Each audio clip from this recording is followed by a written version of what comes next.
ទម្រង់កិរិយាសាបូកូអ៊ីតាប្រើប្រាស់នៅពេលដែលគេនិយាយអំពីសកម្មភាពមួយដែលកំពុងដំណើរការឬកំពុងធ្វើអ្វីមួយវាមានន័យថាកំពុងចា៎បងប្អូនចំពោះវេយ្យាករណ៍នេះគឺយើងប្រើប្រាស់នៅពេលដែលយើងចង់និយាយអំពីសកម្មភាពអ្វីមួយដែលកំពុងតែដំណើរការឬក៏កំពុងតែធ្វើអ្វីមួយដែលវាមានន័យថាកំពុងតោះឥឡូវយើងទៅមើលឧទាហរណ៍ជាមួយនឹងគ្នាឧទាហរណ៍ធូសខ្វានេសគង់ភួរក៏អ៊ីសយដែលមានន័យថាកំពុងរៀននៅបណ្ណាល័យយើងមើលចំណុចបន្តជាមួយនឹងគ្នាយើងមើលពីរបៀបប្រើជាមួយនឹងគ្នាកិរិយាសព្ទណាដែលបញ្ចប់ដោយព្យញ្ជនៈឬស្រៈគឺយើងប្រើវាជាមួយនឹងកូអ៊ីតាទាំងអស់យើងមើលឧទាហរណ៍ដូចជាពាក្យមកតាយើងលុបដាចោលនាំឲ្យសល់ពាក្យថាមកដូច្នេះមកមានផាត់ឈាមយើងប្រើវាជាមួយនឹងកូអ៊ីតាទៅជាមកកូអ៊ីតាដែលមានន័យថាកំពុងញ៉ាំយើងមើលពាក្យទី2ខាដាយើងលុបដាចោលអត់មានផាត់ឈាមទេសល់ខាអត់មានផាត់ឈាមក៏យើងប្រើវាជាមួយនឹងកូអ៊ីតាដូចគ្នាទៅជាខាកូអ៊ីតាដែលមានន័យថាកំពុងទៅយើងមើលចំណុចបន្តជាមួយនឹងគ្នាទៀតរបៀបប្រើយើងមើលនេះគឺជាតារាងពេលវេលាមួយហើយខាងក្រោមនេះគឺយើងនិយាយអំពីពេលវេលានៅក្នុងពេលបច្ចុប្បន្នហើយកិរិយាសព្ទរបស់យើងគឺវាកើតឡើងវាមានសកម្មភាពក្នុងពេលបច្ចុប្បន្នឥឡូវនេះបងប្អូនទាំងអស់គ្នាតោះឥឡូវយើងមើលឧទាហរណ៍ដូចជាពាក្យថា 저는 학교에 가고 있다 ចាបងប្អូនទាំងអស់គ្នាខាកូអ៊ីតាគឺជាទម្រង់វេយ្យាករណ៍នៅពេលដែលយើងយកវាបំបែកទៅប្រើប្រាស់គឺយើងត្រូវបំបែកវាជាមួយនឹងទៅជាខាកូអ៊ីស្តយដែលមានន័យថាខ្ញុំកំពុងទៅសាលាបន្តទៀត 저는 책을 읽고 있다 យើងបដូរទៅជា 읽고 있어요 ដែលមានន័យថាខ្ញុំកំពុងអានសៀវភៅនៅត្រង់ចំណុចនេះយើងបញ្ជាក់ម្ដងទៀតចំពោះ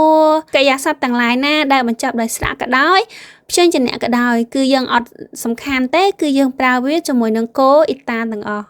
តើឥឡូវយើងមើលចំណុចបន្ទាប់យើងមើលចំណាំ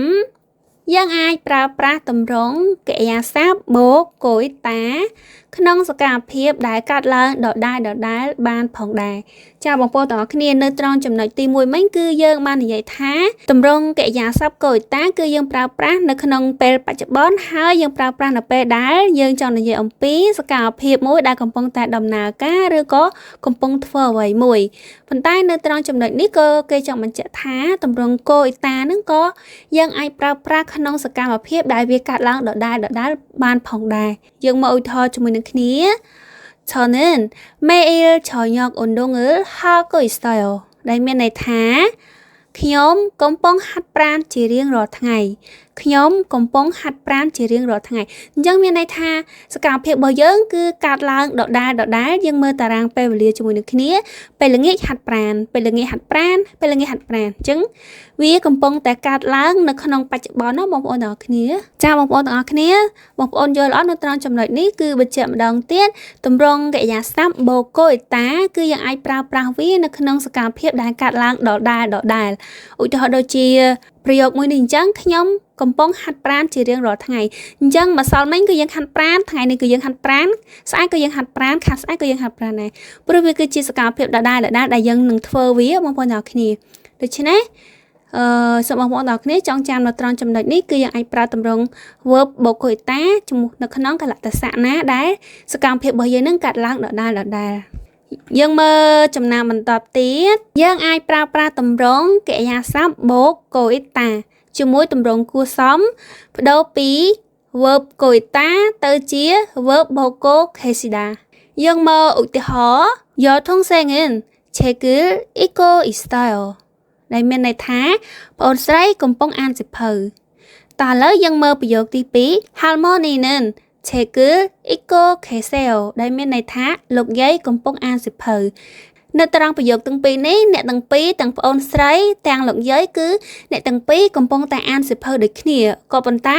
ប្រយោគក្នុងភាសាកូរ៉េរបស់យើងគឺខុសនៅត្រង់ប្អូនស្រីយើងប្រើជាមួយនឹងទម្រង់កូអ៊ីស្តូយ៉ូធម្មតាប៉ុន្តែលោកយាយគាត់ជាចាស់ទុំដូច្នេះយើងត្រូវប្រើទម្រង់គួរសមជាមួយនឹងគាត់ទៅជា 할머니는 책을 읽고 계세요